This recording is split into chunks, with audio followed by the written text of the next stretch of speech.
विघ्नोपशान्तये सर्वविघ्नहर तस्मै गणाधिपतये नमः। सर्वमङ्गलमाङ्गल्ये शिवे सर्वार्थसाधिके शरण्ये त्र्यम्बके गौरी नारायणि नमोस्तुते। सर्वदा सर्वकार्येषु नासिदेशाभिमङ्गलम् भगवान् मङ्गलाय मनोहरे नाम सुदिनन्ददेव ताराबलं चन्द्रबलन्ददेव बलन्देव बलन्ददेव लक्ष्मीपते ते मनसा स्मरामि।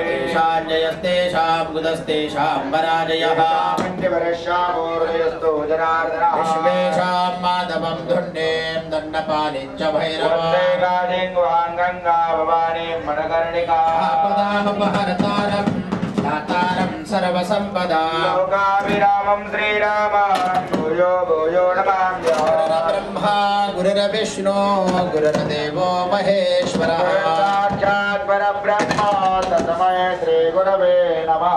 ओम देवताभ्यो नमो नमः।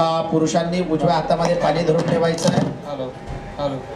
महिलांनी आपल्या मालकांच्या हातावरती एक फूल ठेवायचं आहे, म्हणजे पुरुषांच्या हातामध्ये फूल ठेवा।